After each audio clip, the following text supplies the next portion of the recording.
열을 쳐나 마치 영화 제목 같습니다. 우리가 다 알고 있는 제3지대의 빅텐트가 열흘 동안 글쎄 텐트를 쳤는지 안 쳤는지 모르지만은 그대로 주저앉고 말았습니다. 반쪽으로 쪼그라들었지요. 선거를 코앞에 두고 그야말로 속빈 강정 그 꼴이 됐습니다. 이낙연도 속고 이낙연을 지지하던 아류 지지층들도 속았다. 한마디로 그런 얘기 아니겠습니까? 선거를 눈앞에 뒀는데 민주당에서는 침몰 직전의 난파선의 양상을 보이고 있고 제3지대는 반쪽으로 갈라지면서 결혼을 했네, 위장 결혼이네, 파경을 맞고 있네, 이런 얘기들이 떠들썩하게 나오고 있습니다. 선거일을 마이너스 49, 49일 남겨놓고 있습니다. 깜나라 조진국 시간입니다. 글쎄요, 열을 쳐나라고 말씀을 드렸습니다마는 예견된 참사 아니겠습니까? 누구나가 다 이 제3지대가 제대로 갈 수 있을까 걱정들을 많이 했는데 그 걱정이 한 달도 아니고 단 열흘 만에 갈라서고 말았습니다. 합치기가 애초부터 어려운 그런 사람들이 합당이라는 그 틀 안으로 집어넣다 보니까 이런 파열음이 나게 된 것이죠. 부랴부랴 설 전에 설 민심을 한번 체크해보고 우리 제3당의 위치를 높여보겠다 해서 설 전날 합당을 선언하고 그야말로 열흘 동안 버티다가 손들고 나선 것 아니겠습니까? 제3지대가 표명했던 것이 뭐였습니까? 양당의 정치의 양극화 횡포를 막아보자. 새로운 정치로 개혁의 정치를 해보자. 이렇게 말들은 거창하게 내세웠지만은 그 구성원들이 누구였습니까? 다 구태의연한 그런 정치인들 아니었습니까? 그들의 입에서 새로운 정치 개혁을 한다. 기대할 수가 있을까요? 솔직히 저는 그때에 이들이 당 안에서 기존 정당 국민의힘이라든가 민주당 안에서 배지를 달 힘이 없으니까 제3당으로 나와서 이렇게 거창한 구호를 내세우면서 배지를 달아보자. 우리의 좁아진 정치 지형을 넓혀보자. 정치적인 목적으로 제3당을 제3지역을 만들었다고 저는 생각을 하고 있습니다. 정당이라고 한다면은 일단은 추구하는 개념이 같아야 되지 않겠습니까? 양당의 폐해에 대해서 열심히 비판을 하면서도 그 비판을 받아야 될 사람들이 당을 만든다? 글쎄요, 얼마나 먹힐지 모르겠습니다. 아무튼 정당이라고 한다면 추구하는 정치의 기본 이념과 가치가 같아야 하는데 완전히 다른 것 아니겠습니까? 보수와 진보를 떠나서 완전히 내용이 합쳐질 수가 없는데 합당을 하자. 그러니까 여기에 비빔밥 얘기가 나오는 건 아니겠습니까? 너무나도 이질적인 사람들이 한 군데 모여서 정치를 해보겠다. 모이긴 모였었죠. 배지가 필요하기 때문에. 그런데 열흘 만에 갈라졌다. 그래서 사람들은 5명의 국회의원을 확보해야 하니까 국고 보조금이 필요해서 이렇게 인위적으로 합당을 하지 않았는가 비난을 하고 있는 것입니다. 사실 부부란 것이 어떤 것입니까? 자식과 부모 사이는 일촌 아닙니까? 피로 맺어졌기 때문에 뗄래야 뗄 수 없는 일촌 관계입니다. 그런데 부부는 촌수가 없습니다. 무촌입니다. 그런데 그 좋던 부부가 등을 돌리고 돌아섰을 때에는 역시 무촌 아닙니까? 남남이 되는 겁니다. 사이가 좋을 때는 칼로 물베기식으로 가를 수가 없지만은 등을 돌리고 나면은 완전히 남남이 되는 것이 부부 아니겠습니까? 바로 열흘 만에 이낙연과 그리고 이준석 측이 갈라서게 된 것입니다. 왜 이런 일이 벌어졌을까요? 왜 이런 일이, 물론 예견된 그런 참사이긴 하지만 왜 이런 일이 열흘 만에 벌어졌을까요? 이낙연은 그런 얘기를 하대요. 늦게나마 후회를 한다. 그래도 다행스러운 것은 빨리 수습할 수 있어서 다행이다. 이런 얘기를 하고 있습니다. 글쎄요, 자신들의 생각대로, 자신들의 의지대로 나가는 것이 옳은 길인데 과연 개혁신당과 손을 잡았을 때에 어떤 의도로 서로들 손을 내밀고 잡았었을까요? 이준석은 기회가 있을 때마다, 물론 이낙연도 같은 소리를 했었죠. 30여 명의 국회의원을 확보할 수가 있다. 선거 전에 30명의 의원들을 확보하면서 교섭단체를 확보하고 선거에 임할 수 있다. 이런 얘기를 했었습니다. 그런데 지금은 어떻습니까? 먼저 국민의힘의 이준석, 무엇을 노리고 있었을까요? 국민의힘에서 이삭 죽기를 하겠다는 것이 이준석의 본마음 아니었습니까? 그런데 여당의 분위기를 보면은 그것이 통할 것 같지가 않습니다. 한동훈이가 워낙 잘하고 있기 때문에 당을 추스르고 공관위가 깔끔하게 공천을 하고 있기 때문에 비록 이준석이가 기대하고 있는 영남 쪽에서의 이삭 죽기, 저는 거의 가능성이 없다라고 생각을 합니다. 이준석이가 생각하던 영남의 중진 의원들이 대거 자기와 손을 잡을 것이다. 그래서 한판 승부를 할 수 있을 것이다.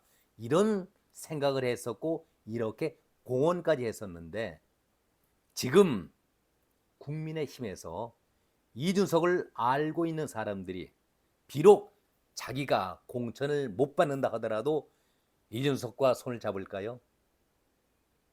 저는 거의 가능성이 없는 얘기다. 이렇게 생각을 합니다.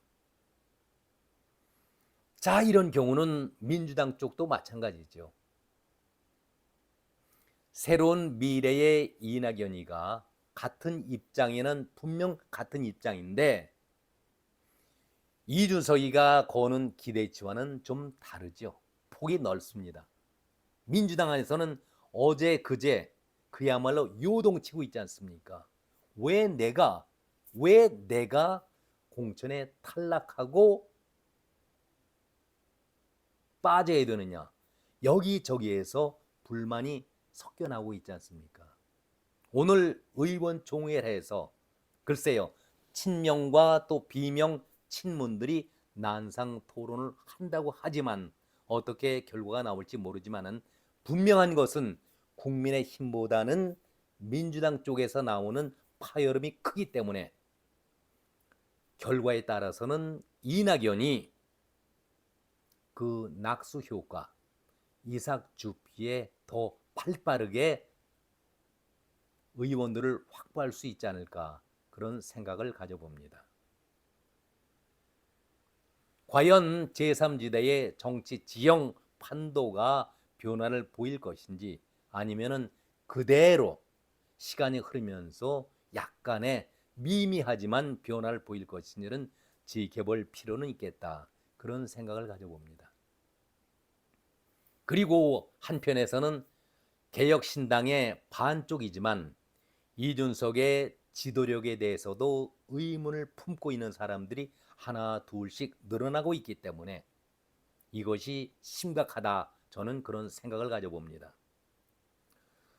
여러분들 이준석을 상징하는 상징어, 대표되는 말이 무엇이라고 생각합니까? 저는 이준석은 늘 교만하다. 이준석에게는 위아래가 없다. 한마디로 버릇이 없다. 예의가 없다. 입만 열면은 거짓말을 한다. 그리고 입만 앞장서 있다. 이런 말들이 이준석을 대표하는 상징어가 되지 않았을까요? 보수의 상징인 대구 지역을 가서 영남 지지 세력들을 중심으로 해서 심판을 받아보겠다고 한 것이 이준석이었습니다. 그런데 대구의 반응은 무척 차가웠습니다. 그 이후에는 영남에 더는 기대를 언급한 적이 없습니다.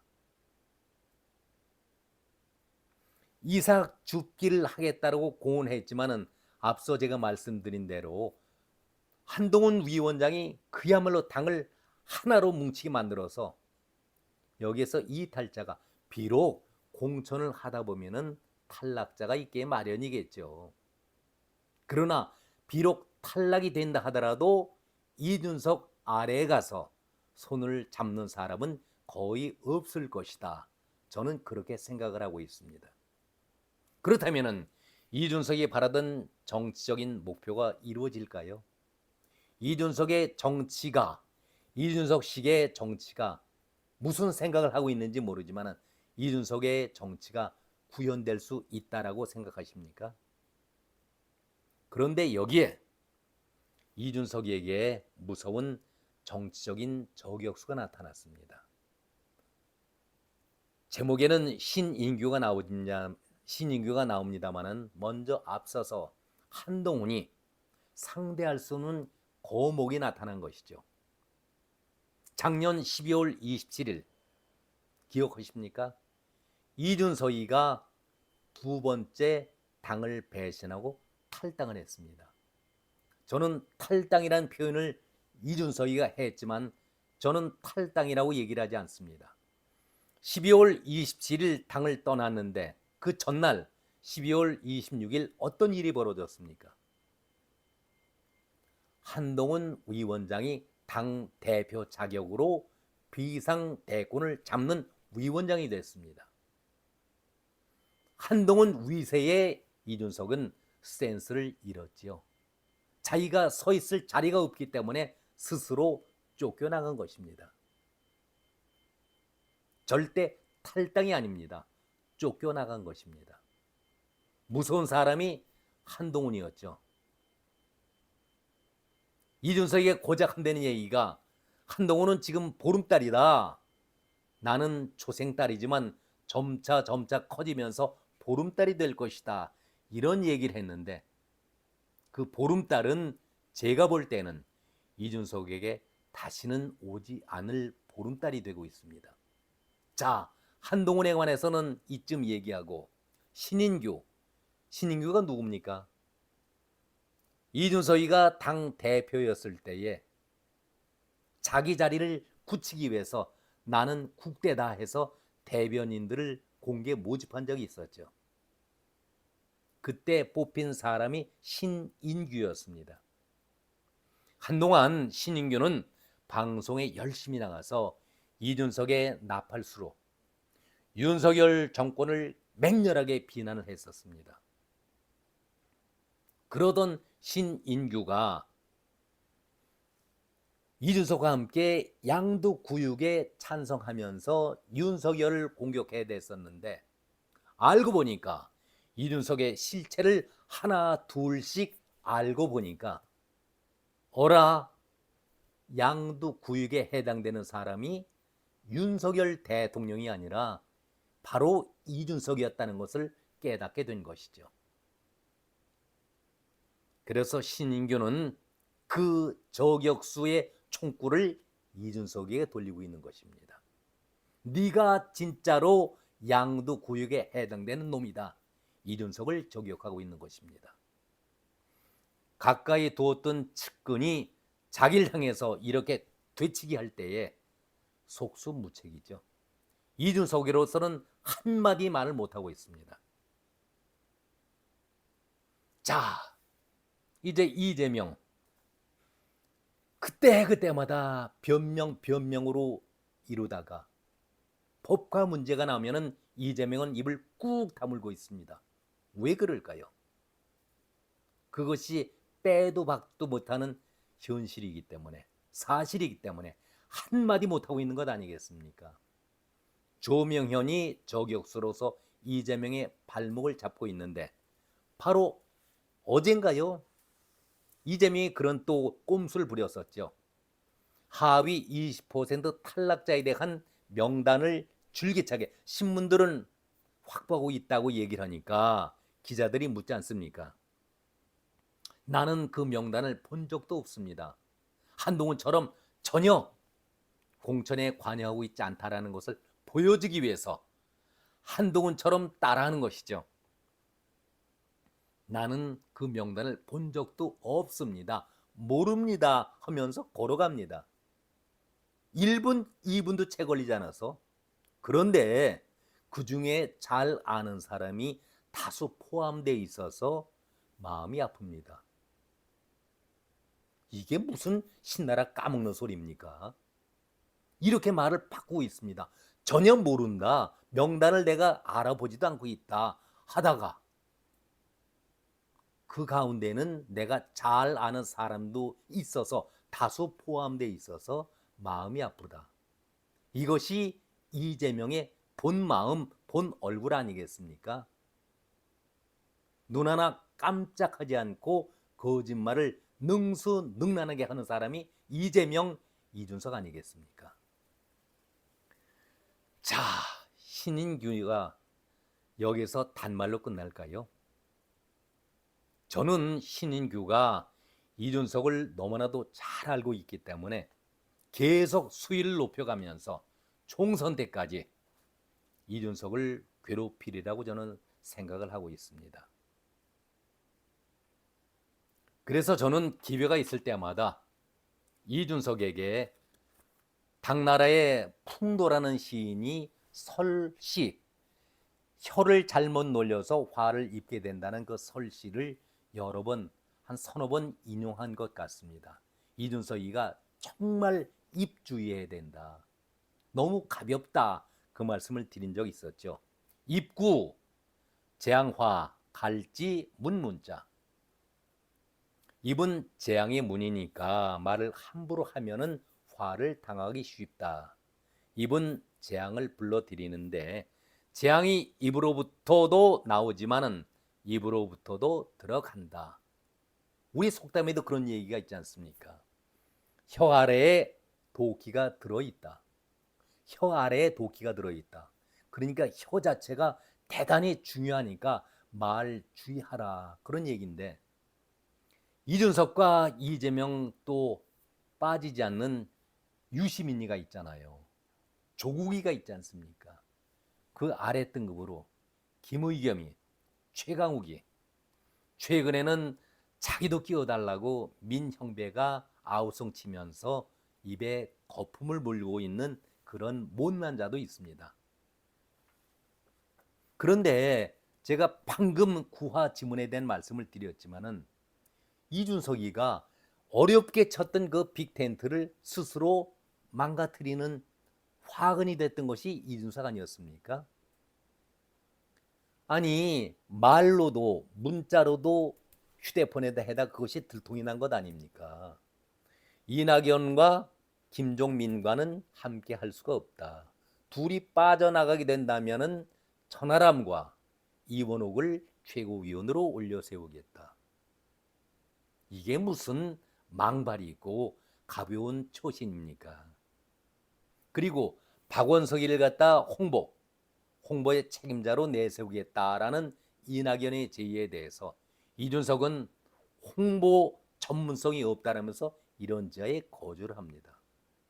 지난번 대선 때에도 이준석이가 선거 본부장은 안 맡더라도 홍보위원장은 맡겠다라고 얘기한 적 기억나십니까? 홍보는 전체의 돈을 아우를 수 있는 돈 관리를 하기 때문에 힘 있는 것이죠. 그 돈에 관해서 이준석이는 양보가 없습니다. 그러니까 이번에도 제3지대의 개혁신당의 홍보 파트에 박원석을 넣겠자 하는 그 제안을 이런 지하에 거절하고 다른 사람이 준비되어 있습니다라고 거절했던 것 아니겠습니까? 그만큼 이준석이는 돈에 대해서 집착이 강한 사람입니다. 막말로 자기의 지분은 쥐뿔도 없는 것이죠. 개뿔도 없이 아무것도 없는데, 자기 몸 하나밖에 없는데, 보수 쪽에서는 이준석의 그 행동을 너무나도 잘 알고 있기 때문에 국민의힘에서 이준석이가 쫓겨났을 때에 작년 12월 27일 때에 알턴이 빠진 듯 시원하다, 이런 표현들을 썼습니다. 이준석을 너무나도 잘 아는 거지요. 자, 그렇다면은 이제 선거 때의 기호 3번이 중요한데, 녹색정의당이 6표지요. 지금 제3당 텐트를 치면서 최소한 7표 이상을 받겠다고 했었는데 반 쪼가리가 났는데, 이준석 힘으로 국민의힘에서 의원들이 지원 나와서 도와줄까요? 저는 앞에서 말씀드린 대로 거의 불가능하다. 그렇다면 이낙연 쪽은 어떻습니까? 어제, 그제, 오늘 또 의원 총회가 이루어지면서 난상 토론이 되고 어차피 탈락자들이 나오게 되면은 그 가운데 다수가 이낙연과 손을 잡게 된다면은 자동적으로 3당의 유리한 고지는 누가 먼저 차지할 수 있을까요?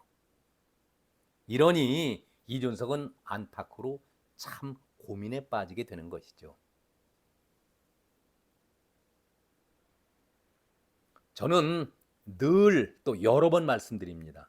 이준석은 애초부터 정치를 하면 안 될 사람입니다. 뒷골목 양아치보다도 못한 권모술수에 능한 사람이고 야합이 적성에 맞는 사람입니다. 얼마 전에 서울역 귀성 객들 환송할 때에 끝나고 뒤풀이 했었잖아요.